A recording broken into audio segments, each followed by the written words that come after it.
So what's the Grape Explorer talking about today? So if you've been following me or following all of my different videos, what I'd like to talk about is different areas where it doesn't get a chance. And a lot of people either really don't know or they don't pay attention to. So we're going to talk about one of my favorite wines in all of Italy, which I adore, Italian white wines especially. It's called Orvieto. And look at this guy right here. So this is Orvieto Classico, which this is a DOC. The grapes here we're talking about is Grechetto, and we're talking about Trebbiano. These are the grapes, but mostly Grechetto. I want to pay attention to that grape, and we're going to come back to that in a minute. But I'm going to show you on a map exactly where we are located right here with Orvieto.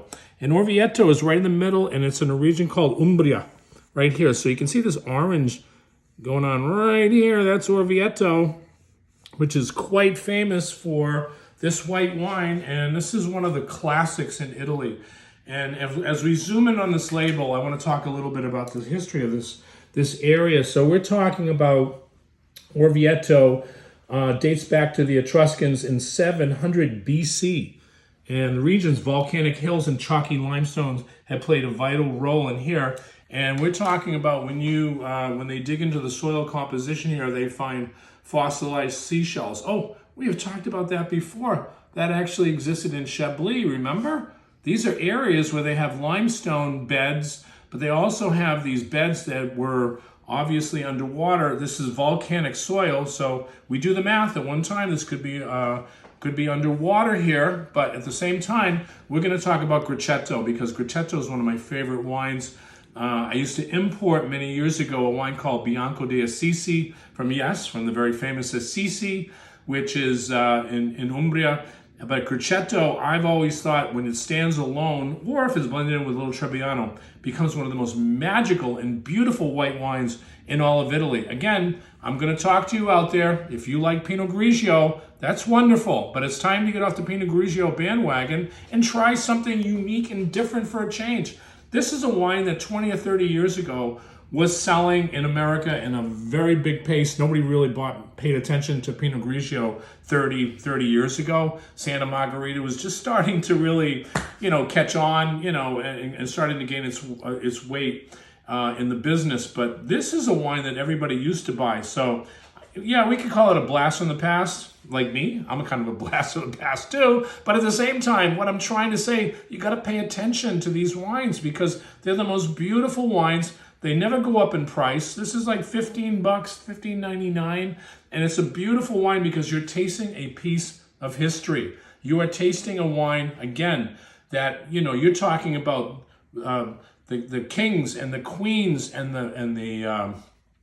all of the popes of Italy would be drinking these wines, and that is the history that we need to be paying attention to. When you smell this wine, this is just gorgeous wine, by the way. So now that I'm smelling this wine, you get all of that limestone in the nose, but you also get that beautiful citrus tone. You get little hints of pineapple, which is quite exotic too for Grechetto. That's why I told you, pay attention to that grape. It's called Grechetto. I know you might not be familiar with it, but it's existing here. It doesn't exist in Friuli, doesn't exist in Piedmonte. No. You got to go here. You got to go to Umbria. That's the beautiful place where this grape grows. And when you taste the wine,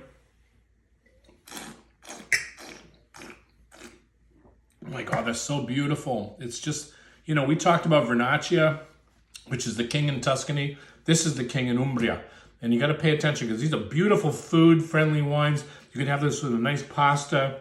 You can have this with seafood. You can have this with cheese. You can just go on and on and on. But this is a summer wine. Now we're coming up into the summer here, the spring and summer. And if you're looking for a nice spring wine that's just gets you ready, for the beautiful temperatures that are about to come, try an Orvieto because, and especially from this producer right here, this is classic stuff. And I think that we need to be paying attention to these wines because, and you're zooming right in. It's right in the middle of Italy right here. You've got this beautiful area right here. It's called Orvieto. And again, this is the Grape Explorer, David Cole, always trying to tell you about great, great wines. We need to be paying attention to these wines.